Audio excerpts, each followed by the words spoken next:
नमस्कार. सखी सह्याद्रीच्या आजच्या भागात मी चैताली कानिटकर तुम्हा सगळ्यांचं मनापासून स्वागत करते. न चोरहार्यम न च राजहार्यम न भ्रातृभाज्यम न च भारकारी व्यये कृते वर्धत एव नित्यम विद्याधनम सर्वधन प्रधानम. या सुभाषिताचा अर्थ असा होतो की आपण शिकलेलं सगळं जे ज्ञान आहे, आपण घेतलेलं शिक्षण आहे, हे कुठलाही चोर चोरून नेऊ शकत नाही, राजा पळवून नेऊ शकत नाही, भावंडांमध्ये याची विभागणी होऊ शकत नाही. तसंच कितीही कमवलं तरी त्याचा भारही वाटत नाही. दुसऱ्याला दिल्यामुळे ते नेहमी वाढत राहतं आणि म्हणूनच विद्यारूपी धन हे सगळ्या धनांमध्ये श्रेष्ठ मानलं जातं. हा उल्लेख एवढ्याचसाठी केला कारण आपण जे काही शिक्षण घेतो या शिक्षणाच्या शिदोरीवरच आपला संपूर्ण आयुष्याचा प्रवास हा ठरत असतो. एकंदरच महिलांना सुद्धा सबलीकरणाचा मार्ग हा त्यांच्या शिक्षणातून गवसतो. तेव्हा या शिक्षणाबरोबर आपण कोणती जीवनकौशल्य शिकायला हवीत. तसंच शाळेत वावरताना सुद्धा मुलींना येणाऱ्या तणावाचं व्यवस्थापन एकंदर कसं करायला हवं या सगळ्या विषयावर मार्गदर्शन करण्यासाठी आजचा सखी सह्याद्रीचा विषय आहे. पाहूया आज आपण नेमकं कोणत्या विषयावर बोलणार आहोत ते. आज आपण बोलणार आहोत प्रेरणेची शिदोरी, शिक्षणातून सबलीकरणाचा प्रवास. आणि या विषयावर मार्गदर्शन करण्यासाठी या विषयातली तज्ज्ञ सखी आज आपल्याबरोबर आहे. आज आपल्याबरोबर आहेत सेंट कोलंबा गर्ल्स स्कूलच्या मुख्याध्यापिका शुभदा केदारी मॅडम. नमस्कार मॅडम. नमस्ते. कार्यक्रमात आपलं मनापासून स्वागत करते. आणि खरंच शिक्षण हे किती आवश्यक आहे हे अनेक लोकांनी आपल्यापर्यंत पोहोचवलेलंच आहे. पण शिक्षण घेत असताना आजच्या काळामध्ये इतर कुठली कौशल्य आपल्याला लागणार आहेत हे सुद्धा आपल्याकडून आज आम्ही जाणून घेणार आहोत. तेव्हा सर्वप्रथम मी थोडक्यात त्यांचा परिचय सर्वांना करून देऊ इच्छिते. याच वर्षी 192वा वर्धापन सोहळा साजरा करत असलेल्या सेंट कोलंबा गर्ल्स स्कूलच्या त्या मुख्याध्यापिका आहेत. विद्यार्थ्यांना मूल्य शिक्षण तसंच आत्मविश्वास, समाजभिमुखता यांचं सगळ्याचं शिक्षण देण्यासाठी त्या अतिशय अग्रक्रमानं काम करतात आणि म्हणूनच रूपांतरशील नेत्या म्हणून सुद्धा त्यांचा उल्लेख केला जातो. यांच्या उल्लेखनीय कामाबद्दल त्यांना अनेक पुरस्कारांनी सन्मानित करण्यात आले, ज्याच्यामध्ये मुंबईमध्ये पॉप्युलर टीचर अवॉर्ड, आदर्श शिक्षक पुरस्कार, छत्रपती शिवाजी महाराज वनश्री पुरस्कार, शिक्षण मंत्री दीपक केसरकरांच्या हस्ते दिला जाणारा recognition of outstanding leadership extraordinary determination हा पुरस्कार सुद्धा त्यांना प्रदान करण्यात आलेला आहे. त्यांच्या शाळेला माझी शाळा सुंदर शाळा या स्पर्धेत सुद्धा सातत्यानं पारितोषिक मिळालेलं आहे.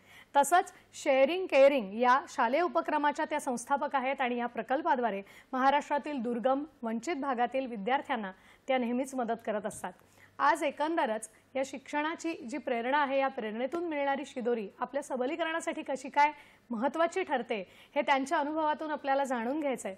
तेव्हा पुन्हा एकदा तुमचं स्वागत करते मॅडम. शिक्षणाची शिदोरी आणि महिलांचा सबलीकरणाचा प्रवास हाचा आपला विषय आहे आणि या विषयावर मार्गदर्शन करण्यासाठी आपल्याबरोबर आहेत मुख्याध्यापिका शुभदा केदारी मॅडम. तेव्हा आता वेळ न घालवता मी लगेचच मॅडमकडे येणार आहे आणि एकदा पहिला प्रश्न तुम्हाला विचारू इच्छिते की मुख्याध्यापिकेपर्यंतचा आपला जो प्रवास आहे, तब्बल 11 वर्षांचा हा प्रवास आहे मुख्याध्यापिका या पदावरचा. पण मुळात या क्षेत्राकडे वळावं, शिक्षणाकडे वळावं, याची सुरुवात कशी झाली याविषयी थोडंसं आम्हाला ऐकायला आवडेल. मी मूळची अहमदनगरची, आता त्याला अहिल्यानगर म्हणतात. आणि सेक्रेड हार्ट कॉन्व्हेंटमध्ये माझं पूर्ण शिक्षण झालं. त्याच्यानंतर अहमदनगर कॉलेजमध्ये मी शिकले. माझं ग्रॅज्युएशन झालं, पोस्ट ग्रॅज्युएशन झालं.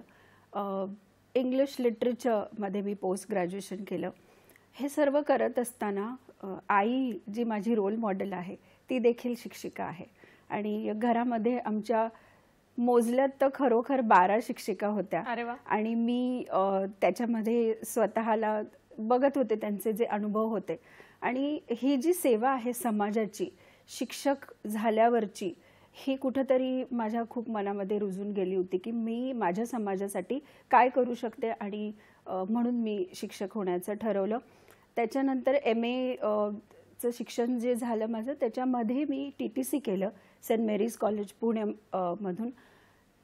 पुणे युनिव्हर्सिटीमध्ये माझं बाकीचं जेव्हा शिक्षण होत होतं त्याच काळामध्ये मला इंटरव्ह्यूसाठी सेंट कोलंबामध्ये संधी मिळाली. तिथे मी 93 साली आले, एक D.Ed झालेली शिक्षिका, TTC शिक्षिका म्हणून. तेव्हा मी ग्रॅज्युएशन नुकतंच केलं होतं, D.Ed झालं होतं. सर्व काम करत असताना नंतर माझं शिक्षण मी पूर्ण केलं. हे शिक्षण होत असताना 93 साली जेव्हा मी जॉईन झाले सेंट कोलंबाला, आधी शिक्षिका होते, काही वर्षांनंतर मग मला सुपरवायझर केलं गेलं, मग मी असिस्टंट हेडमिस्ट्रेस होते आणि हेडमिस्ट्रेस मला 2015 साली केलं गेलं.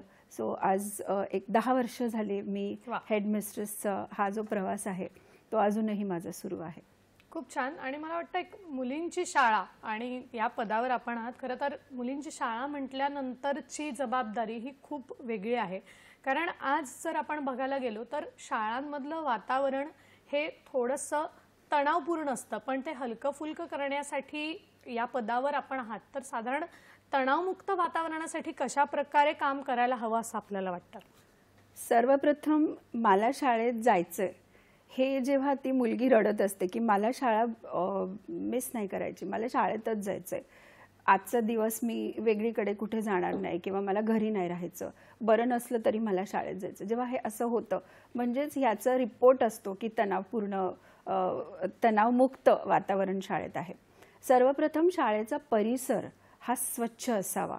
मग ती शाळा मोठी असो छोटी असो कशीही असो, तुमच्या अवतीभोवती किती मोठं तुम्हाला पटांगण असेल, जर खेळण्यासाठी जागा असो नसो, पण शाळा ही स्वच्छ असावी आणि सुंदर रीतीने त्याच्यावर कलाकृती केलेली असावी. मुलांना जे अट्रॅक्ट करतं किंवा ज्या गोष्टी आवडतात तो रंग, सो त्यांनी ती सुसज्जित केलेली शाळा असावी. दुसरी गोष्ट शिक्षक आणि विद्यार्थी यांच्यामधला जो संबंध आहे तो अतिशय समंजसाचा आणि एकमेकांना आदर देणारा असावा. शिक्षकांनी मुलांशी बोलताना देखील जर प्रेमाने त्यांना जवळ घेतलं तर कुठलंही मूल हे एका शिक्षकाला आईसारखं समजतं आणि त्यांची जे काही सांगितलं जाईल ते ऐकतात. आणि म्हणून दुसरं अभ्यास, खेळ, मनोरंजन आणि त्याच्यामध्ये आलेला एक विजय, आय थिंक हे सर्व जर एकत्र केलं तर त्याला शाळा म्हणू शकतो आपण. अशी ही तणावमुक्त शाळा असू शकते. नक्कीच. मला वाटतं ह्या गोष्टी शाळेच्या परिसरासाठी तर महत्त्वाच्या आहेत, पण आज जर आपण बघितलं तर जर आपण मुलींकडे आपलं लक्ष गेलं तर साधारण मुलं मुली कोणी असू देत, शालेय विद्यार्थ्यांवरती एकंदरच अभ्यासाच्या स्पर्धेचा किंवा समाज माध्यमांचा किंवा पुढे आपण व्यवसाय काय निवडायचा आहे या संदर्भातला जो तणाव आहे हा पालकांकडून, समाजाकडून किंवा शाळेच्याही शिक्षकांकडून जरा बऱ्यापैकी दिसतो आणि काही विद्यार्थ्यांनी मग थोडंसं याचं टेन्शन घेतात. तर हा जो प्रभाव आहे हा कितपत आहे असं आपल्याला वाटतं, विद्यार्थिनींमध्ये तो कितपत दिसतो, काय सांगाल? प्रभाव तर नक्कीच आहे. मग ते खेडगाव असो नाही तर शहर असो, प्रत्येकीला काहीतरी बनायचंय आणि ते बनण्यासाठी ही जी शिक्षण संस्था आहे, ही जी शाळा आहे, ह्याचा खूप मोठा ह्याच्यामध्ये रोल असतो. अभ्यास जर म्हटलं तर हल्लीच्या काळामध्ये जे पालकांचं म्हणणं असतं की आम्ही मुलींना बाहेर शाळेच्या नंतर दुसरीकडे देखील अभ्यास करायला पाठवतो, ह्या सर्वांमध्ये आम्ही आमच्या शाळेमध्ये स्वाध्यायावर खूप भर देतो. स्वाध्याय, कारण मी जोपर्यंत स्वतः मला शिकवत नाही मला जो अभ्यास करायचा आहे तर तो वेळ जो आहे तो मी माझ्यावर खर्च करते आणि त्याच्यामुळे त्याचे जे रिझल्ट आहेत ते आम्हाला उत्तम गुणांनी मुलं पास झालेले आम्ही स्वतः पाहिलेले आहेत. याचा अर्थ असं नाही की आपल्याला ट्युशन्स, क्लासेसची गरज नाही आहे, जरूर आहे, पण ह्या सगळ्यामध्ये स्वाध्यायाला मुलांना वेळ मिळावा याच्यासाठी आम्ही जरूर दखल घेतो. करिअर म्हटलं की ॲप्टिट्यूड टेस्ट भरपूर आहेत, काही टेस्ट असतात ज्याच्यामुळे मुलांचे स्ट्रेंथ किंवा त्यांचं जे सबळीकरण आहे किंवा ज्या गोष्टीत ते चांगले आहेत ते तुम्हाला त्या टेस्ट सांगून देतात. किंवा लहानपणापासूनच एखाद्या मुलाची रुची असेल की मला पायलटच व्हायचंय तर तो त्याप्रमाणे अभ्यास करतो. या सगळ्यामध्ये जर आपण बघायला गेलं तर सोशल मीडियाचा खूप उपयोग होऊ शकतो, चांगल्या गोष्टीसाठी देखील होऊ शकतो की मुलांना जरूर इंटरव्ह्यूज ऐकायला द्या किंवा आम्ही आमच्या शाळेमध्ये असे गेस्ट बोलवतो जे स्पेशली युनिफॉर्ममधले जे गेस्ट असतात, जेव्हा त्यांचं मुलं त्यांच्याशी बोलतात किंवा त्यांच्याशी इंटरॅक्ट करतात मग त्यांना ते प्रोत्साहन मिळतं की मला ह्या क्षेत्रात जायचं आहे आणि त्या रीतीने शाळा त्यांना गाईड करते.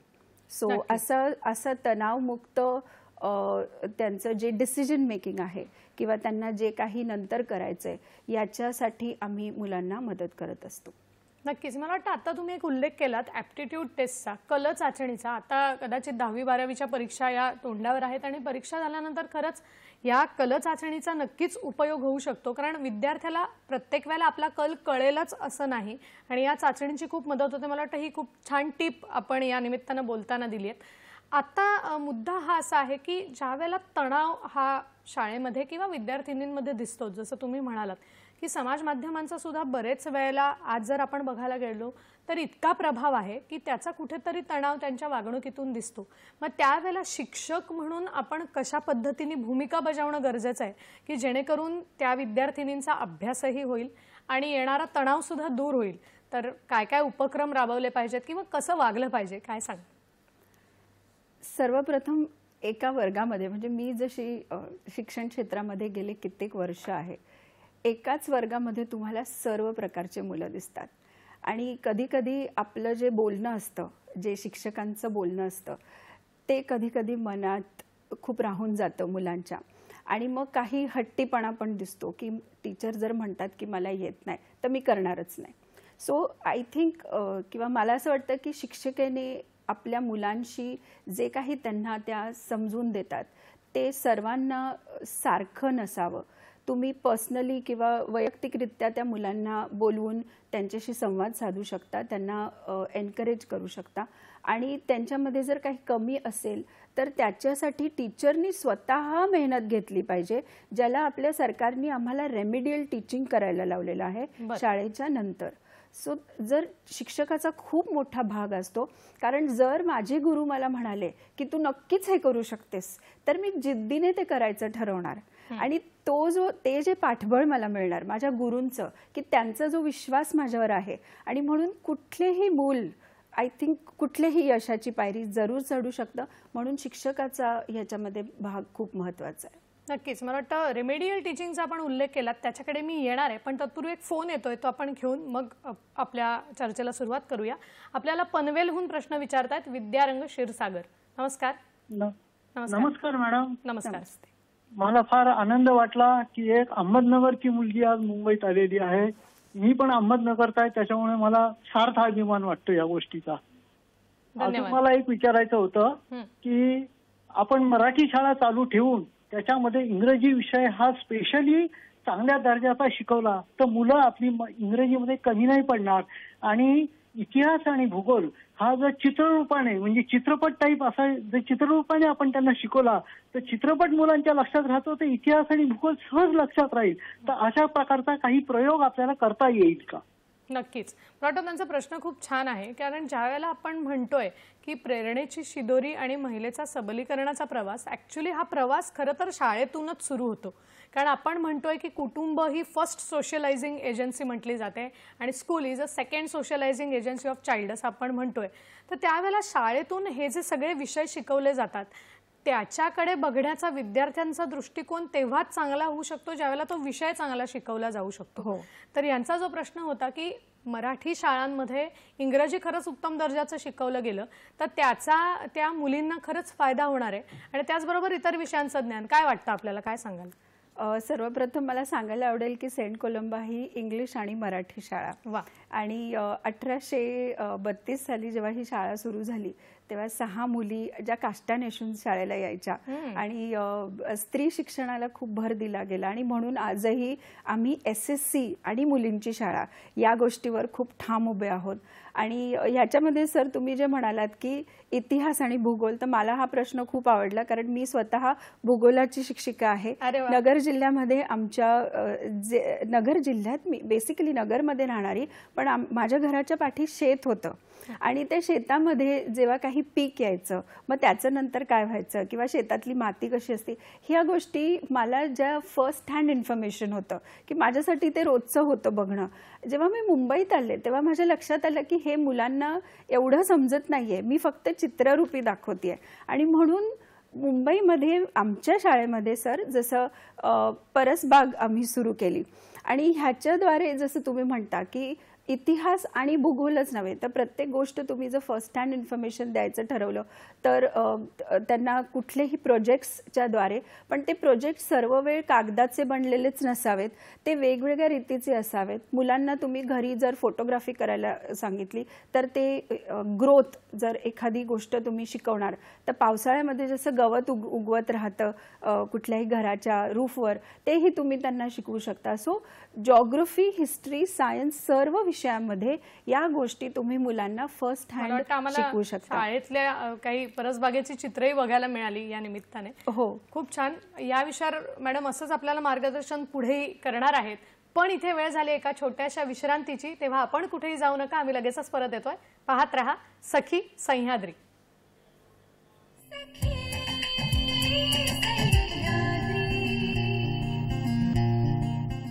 ब्रेक नंतर पुन्हा एकदा सगळ्यांचं स्वागत करते. प्रेरणेची शिदोरी, शिक्षणातून सबलीकरणाचा प्रवास हा आजचा सखी सह्याद्रीचा आपला विषय आहे. आणि मार्गदर्शन करण्यासाठी आज आपल्या बरोबर आहेत मुख्याध्यापिका शुभदा केदारी मॅडम. मॅडम, ब्रेकपूर्वी एक तुमच्या बोलण्यातून शब्द येऊन गेला, रेमेडियल टीचिंग हा शब्द. तर नेमकं रेमेडियल टीचिंग म्हणजे काय आणि ही एक जबाबदारी शिक्षकाने कशी काय पेलायला हवी, काय सांगाल? रेमेडियल टीचिंग याचा अर्थ जेव्हा वर्गामध्ये एक शिक्षिका सर्व मुलांना एकत्रित शिकवत असते आणि तिच्या लक्षात येतं की काही मुलं आहेत ज्यांना परत परत एक गोष्ट समजवावी लागते आणि त्या मुलांना सर्वांच्या समोर जर आपण सांगितलं, एकदा सांगितलं, दोनदा, तर टीचरला तो जो पोर्शन असतो तो पूर्ण करायचा असतो. आणि त्या काळाप्रमाणे मग टीचर काय करतात, पोर्शन तर पूर्ण करतात, सर्व वर्गांना शिकवतात, पण असे काही मुलं आहेत त्यांना ते बाजूला ठेवतात आणि सांगतात की शाळेच्या नंतर मला अर्धा तास किंवा 1 तास मी तुझे काही प्रश्न असतील त्याचं निवारण करेल. आणि मग त्यांना जवळ बसवून तो भाग जो आहे, जो शिकवलेला असतो, तो शिकवला जातो पुन्हा, किंवा त्यांच्या काही शंका असतील तर त्याच्यावर त्यांना निरासन केलं जातं आणि त्यांच्याकडून तो अभ्यास पुन्हा पुन्हा करून घेतला जातो. त्याला रेमेडियल टीचिंग म्हणतात. त्या मुलीच्या स्पीडप्रमाणे किंवा तिला जितकं समजतं त्याप्रमाणे ती शिक्षिका त्या व्यक्तीकडून तो अभ्यास करून घेत असते. आणि हा अभ्यास कधी कधी सर्व विषयासाठी गरज नसते, कधी कधी फक्त गणित समजत नसतं, कधी कधी फक्त भाषेचा प्रॉब्लेम असतो. सो हे वेगवेगळ्या विद्यार्थ्यांप्रमाणे वेगवेगळं रेमेडियल दिलं जातं. मला वाटतं प्रत्येक शिक्षक हे त्या परीने ती गोष्ट करतच असतात. आता मला फार महत्त्वाच्या प्रश्नाकडे यायचं आहे की आपल्याकडे आज असं झालंय की ज्ञान तर आपण घेतोय, शिक्षण तर आपण देतोय, पण त्याच्याचबरोबर काही जीवन कौशल्य, लाईफ स्किल्स शिकणं ही काळाची गरज निर्माण झाली आहे. तर एकंदर शाळेच्या पूर्ण आपल्या 10 वर्षांच्या काळामध्ये साधारण 1ली ते 10वी विचार केला तर ही लाईफ स्किल्स आपल्याला कशी कशी शिकता येतात किंवा ती शिकवली गेली पाहिजेत की ज्याचा उपयोग आपल्याला पुढच्या आयुष्यात यश मिळवण्यासाठी होऊ शकतो, काय सांगाल? WHO किंवा जागतिक आरोग्य संघटनेने WHO 1999 साली हे दिले होते 10 स्किल्स, लाईफ स्किल्स. आत्ता जे NEPचं ट्रेनिंग सरकार आम्हाला सर्व शिक्षकांना देते त्याच्यामध्ये ह्या 10 स्किल्सवर जे जीवन कौशल्य आहे ह्याच्यावर खूप भर दिला गेलेला आहे. कारण बदलत्या काळानुसार मुलांचं जे घरचं वातावरण आहे त्याप्रमाणे किंवा मुलांची प्रेग्नन्सीमध्ये घेतलेले औषधं, कधी त्याच्यामुळे झालेला मुलांच्या शारीरिक जे परिणाम असतात किंवा काहीही वेगवेगळे कारणं आहेत या गोष्टीसाठी, त्या सर्व गोष्टींवर एक उत्तर म्हणून आम्हाला सरकार ट्रेनिंग देत आहे NEPचं. आणि त्याच्यामध्ये ह्या जीवन कौशल्यांवर खूप भर दिलेला आहे. हे जीवन कौशल्य जर आत्ता बघायला गेलं, मेन मला असं वाटतं इज कम्युनिकेशन स्किल. अतिशय उत्तम, प्रभावी संवाद. कारण तुम्हाला काय वाटतं हे जर तुम्हाला सांगता आलं तर त्याचा खूप फरक पडतो. नक्कीच. मला वाटतं हे जे जीवन कौशल्य समजून घेऊया, पण तत्पूर्वी एक फोन येतोय, तो घेऊन आपण पुढे जाऊया. आपल्याला मंगल आपटे पुण्याहून प्रश्न विचारतात. नमस्कार. नमस्कार. नमस्कार. मला असं विचारायचं की ग्रामीण भागात किंवा शहरी भागामध्ये सुद्धा काही काही वेळेला आई वडील नोकरी करत असतात, मग मुलांना अभ्यास करायचा तो रात्री करायचा का संध्याकाळी करायचा किंवा खेडेगावात सुद्धा आई वडील शिकलेले नसतात. मग त्यांनी काय करतात, आणि पूर्वी कसं होतं, फळ्यावरचं आहे तर ते वाचून मुलांचं लक्ष लागायचं, किंवा ते किती काय शिकवतात, काय करतात, तोंडी सांगणं, इतिहास भूगोलाचं काय असेल ते. तर तसं मार्गदर्शन कसं होऊ शकेल मुलांच्या बाबतीत? खरंय, फळा खडू आता जाऊन हातात मोबाईल आलेत, ही गोष्ट खरी आहे. तर त्यांचा जो प्रश्न आहे तो आपण घेऊया, पण तत्पूर्वी आपण लाईफ स्किल बद्दल बोलत होतो, तर ते आधी आपण पूर्ण करू आणि मग मंगलजींच्या प्रश्नाकडे येऊया.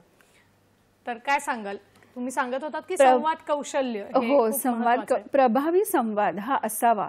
कारण शिक्षक आपल्याशी कशा बोलल्या, बाई रागवून बोलल्यात की बाई माझ्याशी प्रेमाने बोलल्यात, याच्यावर पण निर्भर असतं की ते मूल काय उत्तर देतं, खरंच मनातली भीती आहे ते सांगू शकतं का, किंवा काय झालंय तिच्याबरोबर ते ती बोलू शकते का. आणि म्हणून हा संवाद सर्वप्रथम मला वाटतो सगळ्यात महत्त्वाचा आहे. त्याच्याबरोबर निर्णय क्षमता असावी मुलांमध्ये, हे देखील आम्ही जोपासायचा प्रयत्न करतो की तुमचा निर्णय जर चुकला तर सर्व काही चुकतं. आणि त्याच्याही बरोबर एक खूप सुंदर जीवन कौशल्य आहे इज प्रॉब्लेम सॉल्व्हिंग, किंवा समस्यांचे निराकरण कसे करायचे.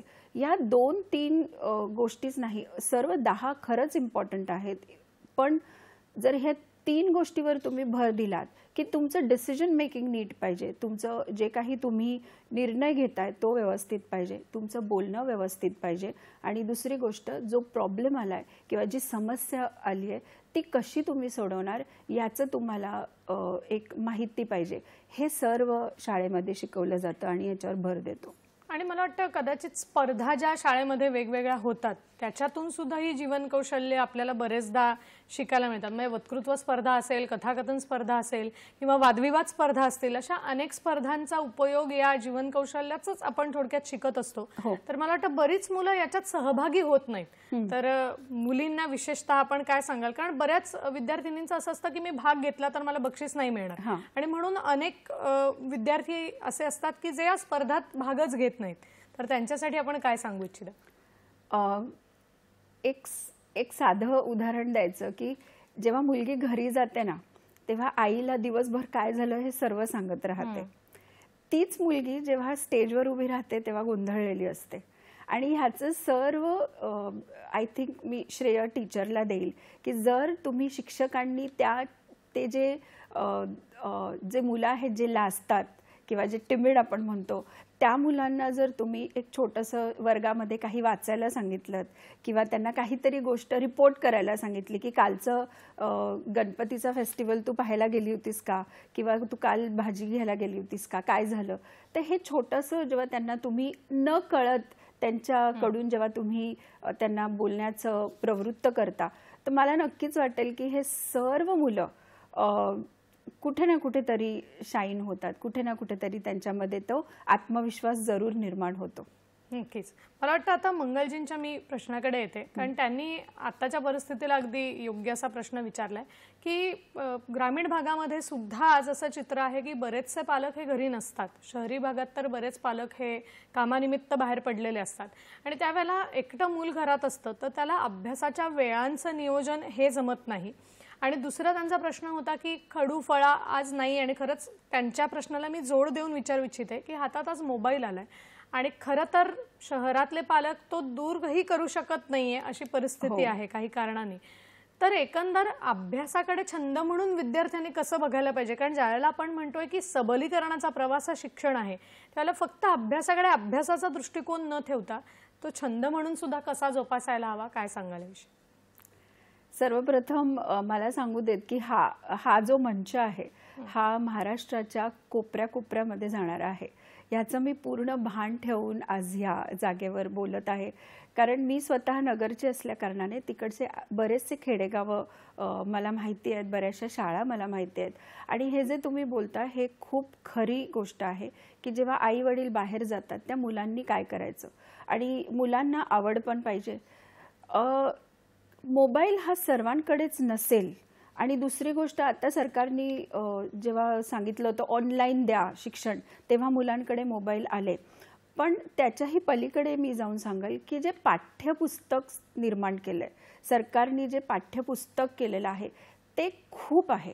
त्याच्यातलाच तुम्ही जर नीट अभ्यास केला, त्याच्यामध्येच काही पानं पण त्यांनी दिलेत की तुम्ही तुमचं होमवर्क तिथे करू शकाल, त्याच्यावरचा जो स्वाध्याय आहे तुमचं जे काही आहे ते करू शकाल. जर तुम्ही पाठ्यपुस्तकाचा व्यवस्थित उपयोग केला, सर्वप्रथम मी सांगेल की तुम्हाला दुसरं कसल्याची गरज नाही आहे. कारण SSC बोर्डाला पूर्ण पाठ्यपुस्तक असतं. का म्हणून बोर्डाची परीक्षेला घाबरतात लोक, की त्याला 2 आणि 3 धडे नसतात, फक्त पूर्ण जे काही पोर्शन असतो, पूर्ण टेक्स्टबुक, पूर्ण पाठ्यपुस्तक असतं.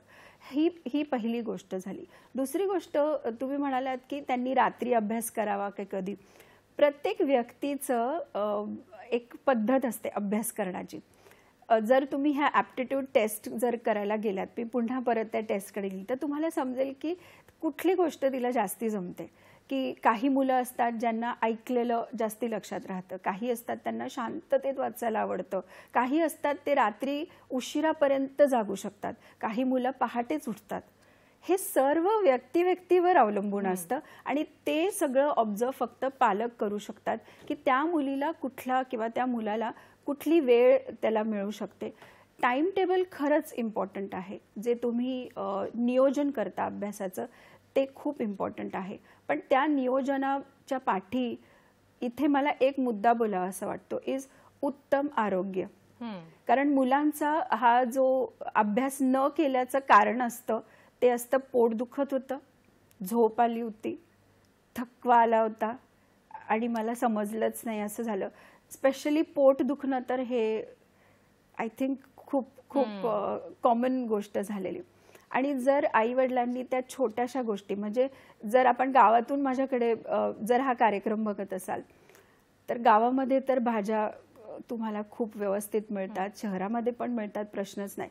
पण मला एक इथं जरूर सांगावं वाटेल की प्रत्येक मुलाला, आय थिंक ॲटलिस्ट आपल्या भारताच्या प्रत्येक मुलांना आईने रोज 1 ग्लास बीटचं ज्यूस, दुसऱ्या दिवशी गाजराचं ज्यूस, असे सर्व हे ज्यूसेस जे आहेत तुम्हाला ह्याच्यापासून मिळणार. ते जेवण जे जेवतात त्याच्या बरोबरीने एक काहीतरी 5 दिवसाचं ठरवा आणि त्या दिवशी एक जर ग्लास ज्यूस दिले तर सर्व मुलं आय थिंक त्यांना ती ताकद राहील. बरोबर. सर्व वेळ ड्रायफ्रुट्स खाऊन ताकद मिळते असं काही नाही. याच्यात पालकांची भूमिका खूप महत्वाची आहे. नक्कीच. आपल्याला एक फोन येतोय तो आपण घेऊया. आपल्याला महेंद्र शर्मा भायखळाहून प्रश्न विचारतात. नमस्कार. बोला. नमस्ते केदारी मॅडम. नमस्ते. मी महेंद्र शर्मा युमा हायस्कूल ज्युनियर कॉलेज भायखळा येथून बोलत आहे. हा अजून कार्यक्रम बघत असताना मला असं जाणवत आहे की मराठी मीडियमच्या शाळा ज्या आहेत त्या दिवसेंदिवस कमी होत चाललेल्या आहेत. मुलांची संख्या कमी होत चाललेली आहे. पण मातृभाषा तर आपली टिकलीच पाहिजे. तर अशा स्थितीमध्ये इंग्लिश मीडियम जरुरी आहे, कारण की कामासाठी ती भाषा पाहिजेच. पण आपली मातृभाषा मराठी ही सुद्धा टिकली पाहिजे. त्यासाठी आपण काय करता येईल, आपल्याला काय प्रयत्न करता येईल? नक्कीच महेंद्रजी, आपल्या प्रश्नाचं उत्तर मॅडम देतील. पण इथे वेळ झाली एका छोट्याशा विश्रांतीची, तेव्हा तुम्ही कुठेही जाऊ नका, आम्ही लगेचच परत येतोय. पाहत रहा सखी सह्याद्री.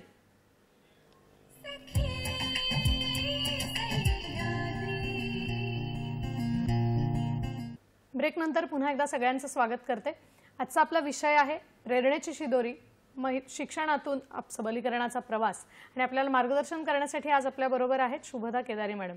ब्रेक पूर्वी आपल्याला महेंद्रजींनी एक प्रश्न विचारला होता आणि मला वाटतं अजून एक प्रश्न आपल्याला आधी सुद्धा आला होता आणि तो होता मराठी शाळांबद्दल. खरं सांगायचं तर आपण सगळेच जण मराठी माध्यमातून आमचे शिक्षण झालेलं आहे आणि आज खरंच ते म्हणतात तसं मराठी शाळांचं प्रमाण बघायला गेलं तर कमी होतंय. तर मातृभाषा टिकवण्यासाठी आपल्याला काय काय करता येईल? कारण इंग्रजी हे शिकलंच पाहिजे, पण त्याचबरोबर मातृभाषा ही शिकणं आणि ती वाचवणं हे आपलं काम आहे. तर काय सांगाल, शाळेतून कुठले उपक्रम चालवता येऊ शकतात? सर्वप्रथम मी म्हणेल की सामाजिक जी वैचारिकता आहे, समाजाने जर आपल्या भाषेला उचलून धरलं तर मराठी शाळा आज तुडुंब भरून जातील. आपले जे नवीन पालक आहेत, ज्यांचे मुलं एकदम 3 वर्षाचे 2 वर्षाचे आहेत, यांनी जर ठरवलं तर या गोष्टी खूप कठीण नसतात.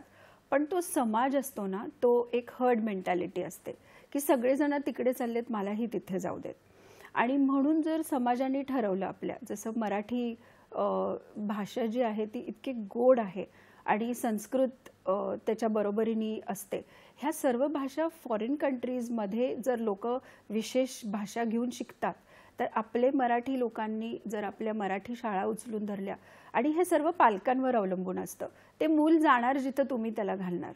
आणि म्हणून जर आपण आपली विचारशक्ती बदलली की मी मराठी शाळेतून माझ्या मुलांना शिकवणार, तर त्याचा नक्कीच फायदा होतो. मराठी पाठ्यपुस्तक आणि इंग्लिश पाठ्यपुस्तक जे आहे हे फक्त त्याचं ट्रान्सलेशन केलेले असतात, ह्याच्यामध्ये काही वेगळा अभ्यास नसतो. आणि जर तुम्ही इंग्लिशवरच भार देता, तर इंग्लिश शाळेतल्या मुलांनीही मराठी उत्तम बोलावं आणि लिहावं हा आमचा अट्टहास आहे. माझ्या शाळेमध्ये तरी हिंदी भाषा देखील तशीच आली पाहिजे. तसंच मराठीत गेलेल्या स्कूल्समधल्या मुलांनी इंग्लिश उत्तम बोललंच पाहिजे. आणि या सर्वाचा कुठंतरी करता धरता जो असतो तो शिक्षक असतो. पण शिक्षण संस्थांना देखील एक माझी विनंती आहे की जे उत्तम क्वालिफाईड टीचर्स आहेत त्यांना जर नोकरी दिली, जर क्वालिफाईड लोक ज्यांनी ह्याचा अभ्यास केला, तरच त्या ज्या स्कूल्स आहेत, त्या शाळा ज्या आहेत, त्यांचं जे स्टँडर्ड आहे ते व्यवस्थित ठेवू शकतात.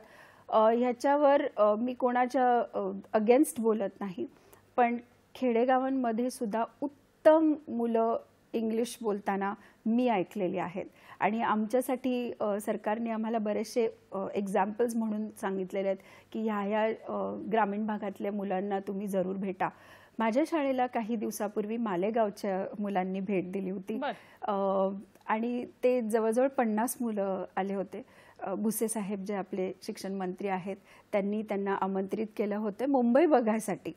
आणि मी जेव्हा त्या मुलांना भेटले तेव्हा इंग्लिशमध्ये कुठे कमी पडत नव्हते किंवा त्यांना ट्रेननी आणलं होतं, त्यांना एअरपोर्ट दाखवला. सो हे सर्व गोष्टी आय थिंक शिक्षकाच्या हातात असतात, शाळेच्या संस्थेच्या हातात असतात की तुम्ही मुलांना किती ज्ञान देऊ शकतात त्या वयोगटात असतानाच. मला वाटतं तुम्ही हे उदाहरण दिलं त्याच्यात त्या शिक्षण संस्थेची खरंच महत्त्वाची भूमिका आहे. आणि तुम्ही म्हणालात तसं की त्यांना एअरपोर्ट दाखवणं किंवा त्यांना ट्रेनमधून आणलं, ही सगळीच खरं तर जीवन कौशल्य आहेत. हेच कुठेतरी पुढे जाऊन आपल्याला करायचं असतं आणि याची सवय व्हायला हवी असेल तर मला वाटतं ह्या शिक्षण संस्थांची पण तितकीच भूमिका सक्षमीकरणात महत्त्वाची ठरते.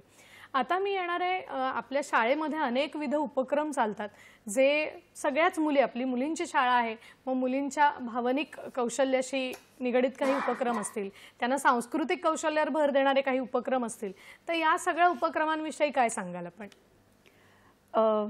अभ्यासाच्या बरोबरच शाळेमध्ये आम्ही बरेचसे ॲक्टिव्हिटीज ठेवलेल्या आहेत. ह्या ॲक्टिव्हिटीजमध्ये मलखंब झाला, क्रिकेट तर अव्वल दर्जाचं खेळलं जातं. आणि मला सांगायला आवडेल जेमिमा रॉड्रिक्सची आत्ताच क्रिकेट एवढं मोठं जगामध्ये सर्व त्यांनी आपल्या देशाचा मान वाढवलाय. जेमिमा रॉड्रिक्सचे वडील मिस्टर आयवन रॉड्रिक्स हे माझ्या शाळेचे क्रिकेट कोच आहेत. अरे वा, ते अभिनंदन. Thank you ma'am. आणि ते क्रिकेट कोच असल्या कारणाने आणि आमच्या ज्या शिक्षिका आहेत शाळेच्या, ज्या स्पोर्ट्सच्या सुपरवायझर आहेत, अतिशय उत्तम रीतीने प्रत्येक कॉम्पिटिशनमध्ये भाग घ्यायला मुलांना आवर्जून नेतात. आणि ही जी संधी शाळा त्यांना उपलब्ध करून देते त्याच्यामुळे त्यांची बरीचशी जीवन कौशल्ये मला वाटतं त्यांना अनुभवायला मिळतात. हा जो स्पोर्ट आहे क्रिकेटच्या, आमच्या शाळेच्या मुली बऱ्याचशा मुंबईसाठी खेळतात. हर्ली गालानी वर्ल्ड कपसाठी देखील तिला चूज केलं होतं इंडियानी. शाळेतच असताना अंडर 19 शाळेतच असताना हे सर्व अनुभव शाळा त्यांना देत असते. आणि स्पोर्ट्सच्या बरोबर आमच्याकडे डिबेट्स होतात, चर्चा होतात वेगवेगळ्या. सायन्स एक्झिबिशन जे आपलं सरकारकडून एक्झिबिशन असतं त्याच्यामध्ये ज्युनियर सायंटिस्ट म्हणून एक भाग असतो आणि मुलांनी त्यांना स्वतःचे त्यांचे जे काही शोध लावलेले असतात ते तिकडे त्यांना प्रदर्शित करायला वाव मिळतो. अशा सर्व गोष्टी जर आपण एकत्रित केल्या तर शाळा त्यांना बराचसा वाव देते जायला. आणि म्हणून आज शाळेने बऱ्याचशा आमच्या ज्या विद्यार्थी आहेत, ज्या एक्स स्टुडंट्स आहेत, त्या ॲक्ट्रेसेस आहेत किंवा पॉलिटिशियन्स आहेत, क्रिकेटपट्टू आहेत. सुप्रियाताई सुळे आमच्या शाळेच्या आता त्याच्याचकडे येणार होते की आपल्या मुलींच्या शाळेतली यशस्वी झालेल्या अशा विद्यार्थिनींची गोष्ट पण आम्हाला ऐकायला मिळेल त्याला सक्सेस स्टोरीज आपण म्हणतो, कारण मुलींची शाळा तीही इतकी जुनी, त्या वेळेपासून आपल्याकडे वेगवेगळ्या मुली आल्या असतील ज्या खूप हुशार आहेत आणि आत्ता जर त्यांचा आलेख बघायला गेला तर तो यशाचा आलेख खूप उंचावलेला आहे. खूप. काय सांगाल, काय उदाहरणं द्याल अशी? खूप जास्ती नावं आहेत, पण सर्वप्रथम एक माझा मानाचा मुजरा तो सर्वप्रथम ज्या सौदामिनी ज्या पायलट झाल्या आणि त्यांनी सौदामिनी देशमुख ह्या 1999 मध्ये त्यांनी पहिलं बोईंग चालवलं आणि पूर्ण क्रू होता तो विमेन्स क्रू होता. अच्छा. सो त्यांचं मला उदाहरण द्यावं असं वाटेल. आजच्या काळामध्ये सुप्रियाताई सुळे तर आहेतच, अजून आमच्याकडे मुंडे साहेबांच्या मुली देखील आमच्या विद्यार्थिनी असल्या कारणाने दोघीही, प्रीतम मुंडे आणि यशश्री, दोघीही अतिशय उत्तम कामगिरी करतात. स्वानंदी टिकेकर जी आता सर्वत्र दिसतेय गाण्यामध्ये सुद्धा आणि तिच्या ॲक्टिंगमध्ये, पण मला प्लीज सांगू देत की स्वानंदीनी LLM केलेलं आहे, म्हणजे शिक्षणात देखील तिने तसंच उच्चांक गाठलाय. आणि अशा सर्व ज्या माझ्या स्टुडंट्स आहेत, पण मला आज सांगावं असं वाटतं ते मिस बसंती रॉय, ज्यांना मी खूप जास्ती मानते की शिक्षण क्षेत्रामध्ये त्यांनी त्यांची जी कामगिरी आम्ही पाहिली ती ॲब्सल्यूट एक सल्यूट आहे टू वुमेन एम्पॉवरमेंट. आणि बसंती रॉय मॅडम ह्या डिव्हिजनल सेक्रेटरी होत्या महाराष्ट्र बोर्डच्या जेव्हा त्या रिटायर झाल्या, आणि आजही त्या एक एक्सपर्ट म्हणून आहेत. आमच्यासाठी हे सर्व नावं हे एक ब्लेसिंग म्हणून, एक आशीर्वाद म्हणून शाळेची ही ठेवण आहे, जे ट्रेजर आहे. नक्कीच, मला वाटतं, आणि तो तसाच राहील, कारण आणि आणखीन वाढेल. या खजिन्यात भर पडायला हवी आणि ती नक्कीच पडू शकते, कारण शाळा इतके छान उपक्रम राबवत असेल आणि शिक्षक म्हणून आपण या दृष्टिकोनातून जर बघत असू तर तो सबलीकरणाचा प्रवास घडायला नक्कीच वेळ लागणार नाही. आता मी थोडंसं मगाशी आपण जे बोलत होतो त्या प्रश्नाकडे येऊ इच्छिते की शाळा, शिक्षक, जीवन कौशल्य शिकवणं, विषय शिकवणं, हे सगळं काम 7 ते 8 तास मुली शाळेत असतात तेव्हा करतच असतात. पण त्याचबरोबरीने पालक म्हणून एक जबाबदारी पालकांना सुद्धा घेणं हे खूप गरजेचं आहे. कितीही कमी वेळ असला तरी त्या वेळेत पालकांनी कुठली जबाबदारी घेणं आवश्यक आहे, काय सांगाल याविषयी? पालक ज्या दिवशी बाळ जन्मतं त्या वेळेपासून त्यांची जबाबदारी जी असते ती त्यांनी खूप प्लॅन केली पाहिजे. याला अतिशय, कारण एक मूल वाढवणं एक अख्खी पर्सनॅलिटी वाढत असते आणि त्याच्यावर झालेले आघात, त्याच्यावर झालेले चांगले सर्व काही चांगल्या आणि वाईट गोष्टी हे घेऊन ते मूल वाढत असतं. आणि म्हणून पालकांनी मुलांचे रोल मॉडेल असावं.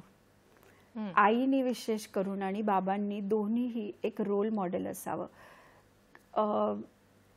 काउन्सिलिंग शोधायसाठी इतर ठिकाणी जाण्यापेक्षा सर्वप्रथम काउन्सिलर्स हे आई बाबा असावेत मुलांचे. हा माझा म्हणजे हा माझा फर्स्ट पॉइंट आहे, कारण माझी ही रोल मॉडेल माझी आई आहे.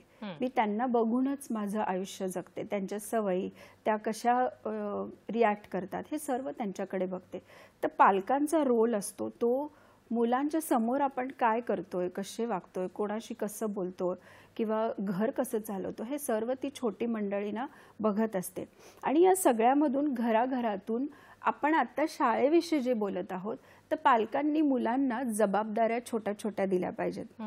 की तू लहान आहे, तुला कळत नाही असं जर म्हणालात तुम्ही तर मग ती लहानच राहते. पण एक छोटीशी जबाबदारी मुलीला की जाऊन थोडीशी भाजी घेऊन ये आज, तर मुलीला रस्ता क्रॉस कसा करायचा समजतो, अलर्ट कसं राहायचं समजतं, क्रिटिकल थिंकिंग जे जीवन कौशल्य आहे ते तिकडे लागू पडतं. की तिला विचार करायला मिळतं की ही भाजी चांगली की ती, आईनी तर सांगितलंय हे घेऊन ये. हे सर्व विचार करत असताना तिला तिचं संभाषण त्या व्यक्तीबरोबरचं ते तिला कसं करायचं जमतं. तिला लोकांशी, नवीन लोकांशी बोलायला भीती नाही वाटणार. सपोज जर तुम्ही मुलींना बाजारात पाठवलं छोटंसं शेजारी, अजून एक मला खूप आवडती गोष्ट आहे, त्यांना बजेट करायला शिकवा. एक छोटासा 1000 रुपये त्यांच्या समोर ठेवा आणि सांगा की आता आपल्याला घरात हे लागतं. त्याच्यावरून मुलांना समजेल की मी जेवणाचा नाश करू नये किंवा मी वस्तू व्यवस्थित वापराव्यात, कारण प्रत्येक गोष्टीला पैसे दिले जातात, ते पैसे एवढेच असतात, आता संपल्यावर काय करायचं, हे सर्व विचार त्यांना हा अनुभव पालकच देऊ शकतात. बरोबर. आजी आजोबांकडे जर सुट्टीला पाठवलं जे हल्ली वेकेशन म्हटलं की पूर्वी गावी जायचे, म्हणजे जशी उन्हाळ्याची सुट्टी लागेल गावी पळायचे, तर जर आत्ताही तेच होत असेल तर उत्तम अनुभव मिळतो. कारण तिकडे वाटायला शिकतात सगळे, सर्व एकत्र कुटुंब असतं, मग सगळं मलाच हवंय असं नसतं, सर्वांच्या प्रमाणे राहायला लागतं. हा अनुभव पालकांनी मुलांना जरूर द्यावा जीवन कौशल्य समजवण्यासाठी. बरोबर आहे. आणि तुम्ही जे म्हणताय त्याच्यामध्ये ही गोष्ट तितकीच महत्वाची आहे की एका भूमिकेत शाळा असते पण दुसऱ्या महत्वाच्या भूमिकेत कुटुंब असतं, आणि कुटुंबातून जर याची जोड मिळाली तर ते मूल नक्कीच पुढे जाऊ शकतं. आपल्याला एक फोन येतोय, तो घेऊन आपण पुढे जाऊया. आपल्याला राहुल पाटील चाळीसगावहून प्रश्न विचारतात. नमस्कार. हॅलो, नमस्कार राहुलजी,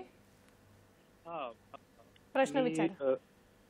तर माझा मुलगा भारतीय शिक्षण पद्धती आणि पाश्चात्य शिक्षण पद्धती दोघांमध्ये शिकलेला आहे. तर शुभदा मॅडम यांनी जसं सांगितलं ना, ते मी म्हणजे मला त्यांना हे सांगायचंय की त्या दोन गोष्टी आहेत ज्या मी ऑब्झर्व करतो की त्या जेव्हा कम्पेअर करतो आपल्या शिक्षण पद्धती आणि पाश्चात्य शिक्षण पद्धती, तर छंद म्हणून जो शिक्षण तयार होण्यासाठी ज्या दोन गोष्टी आहेत ज्या त्यांना रोखतात, एक म्हणजे असं मला वाटतं जेव्हा मी कम्पेअर करतो, एक की आपलं जे अभ्यासक्रमाचे जे कठीणपणा आहे ना तो खूप जास्त आहे.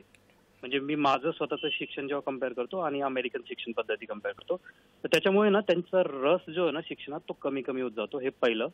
आणि दुसरं जे आहे की होमवर्क हा जो प्रकार आहे ना की घरी येऊन अभ्यास करणे, हा प्रकार तिकडे नाहीये पाश्चात्य शिक्षण पद्धतीत. तेवढा असेल तरी 5 मिनिटाचा होमवर्क असतो त्यांचा. वर्सेस माझा मुलगा जेव्हा इथे शिकत होता सिनियर केजीला, त्याला 1 आवरचा होमवर्क यायचा. तर त्याचा जे रस आहे ते शिक्षण माझं छंद म्हणून डेव्हलप होण्यासाठीचा, तो कमी होत जातो. ह्या दोन गोष्टी मला जाणवतात की त्या खूपच वेगळ्यात आणि त्या सुधार. तर मला शुभदा मॅडम यांना विचारायचं म्हणजे तुम्हाला काय वाटतं याविषयी? नक्कीच त्यांचं मत आपल्या बरोबर शेअर करतीलच, पण आता वेळ झाली एका छोट्याशा विश्रांतीची, तेव्हा कुठेही जाऊ नका, आम्ही लगेचच परत येतोय. पाहत राहा सखी सह्याद्री.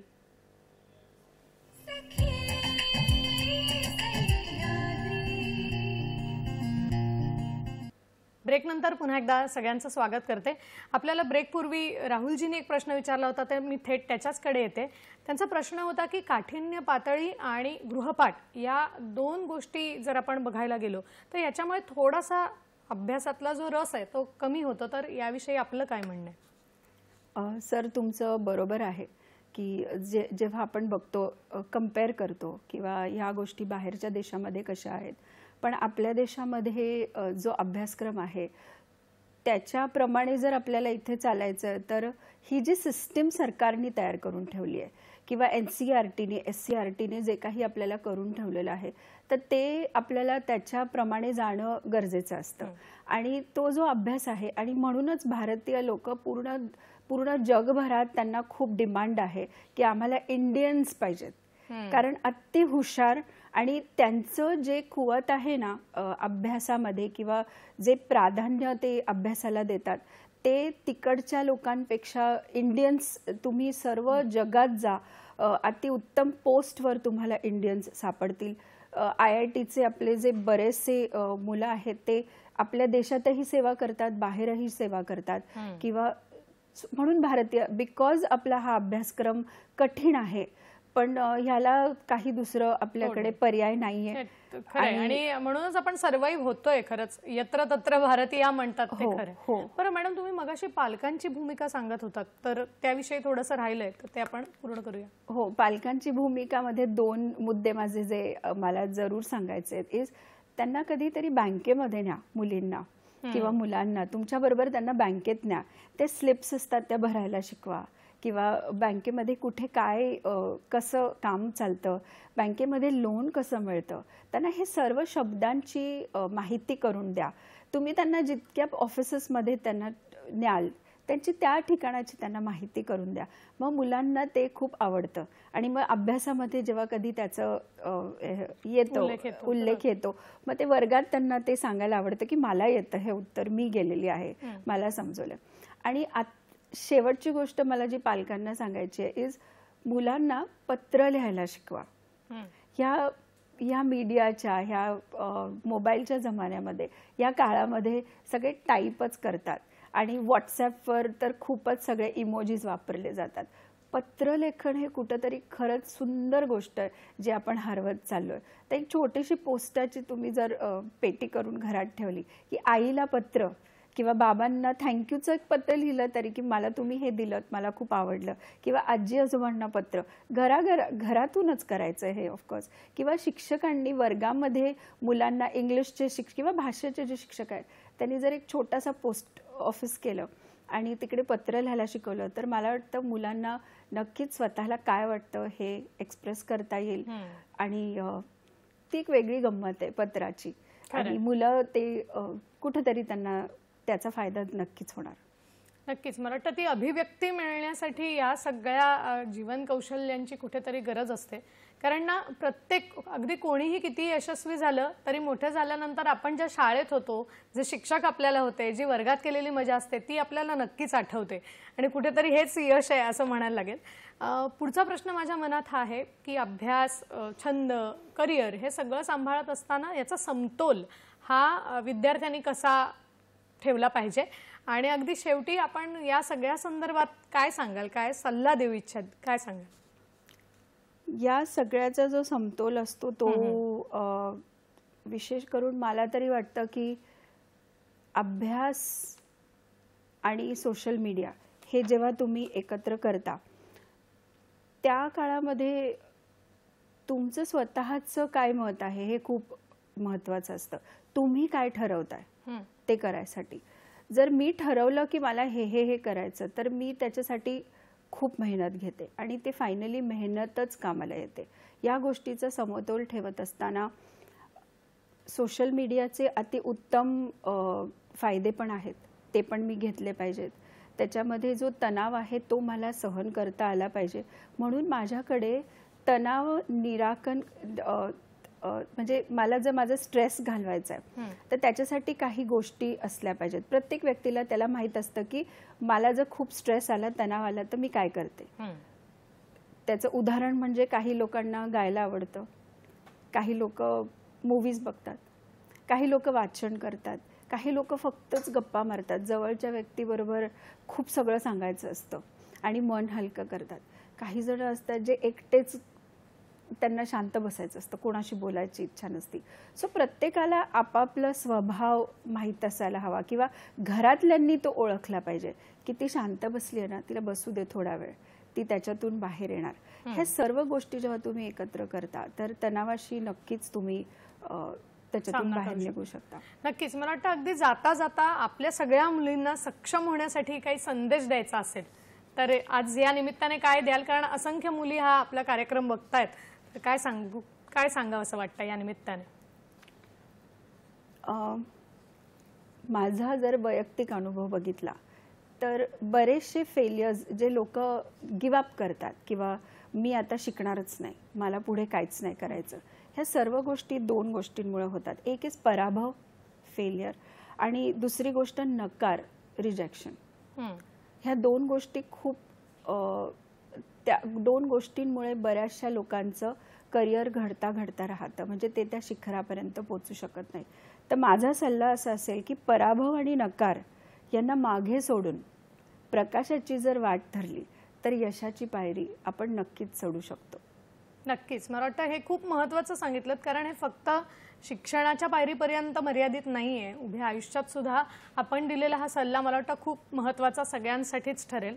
मुळात आज आपण इथे वेळात वेळ काढून आलात आणि खूप छान मार्गदर्शन या निमित्ताने केलं. कारण शिक्षणाबरोबर सगळ्याच जीवन कौशल्यांचा कसा उपयोग करता येऊ शकतो आणि पुढे त्याचा कसा फायदा होऊ शकतो हे आज आपल्या बोलण्यातून आम्हाला कळलं. त्याबद्दल संपूर्ण सखी सह्याद्रीच्या टीमच्या वतीने मी आपले मनापासून आभार मानते. आणि खरंच आजचा हा विषय खूप वेगळ्या पद्धतीने आपण आमच्यापर्यंत पोहोचवलात. कारण शिक्षण आणि त्यातून मिळणारी सगळीच मूल्य उभ्या आयुष्यात आपल्या संपूर्ण करिअरसाठी अतिशय महत्त्वाची असतात. जीवन जगण्यासाठी हे शिक्षण आपल्याला महत्त्वाचं असतं हे आपल्याला मॅडमच्या बोलण्यातून आज कळलं. आणि म्हणूनच जाता जाता असं म्हणावंसं वाटतं की तमसोमा ज्योतिर्गमय आपण जे म्हणतो ते अगदी खरं आहे. अज्ञानातून आपल्याला या अज्ञानाच्या अंधकारातून कुठेतरी प्रकाशमान करण्याचं काम हे ज्ञान करत असतं. त्यामुळे ज्ञान मिळवत राहणं याला कुठेही पर्याय नाही आहे. शिक्षण घेत राहणं हेच फार महत्त्वाचं आहे. आजचा सखी सह्याद्रीचा भाग कसा वाटला हे जरूर कळवा. आत्ता मात्र आपला निरोप घेते. भेटूया सखी सह्याद्रीच्या पुढच्या भागात नवीन विषयासह. नमस्कार.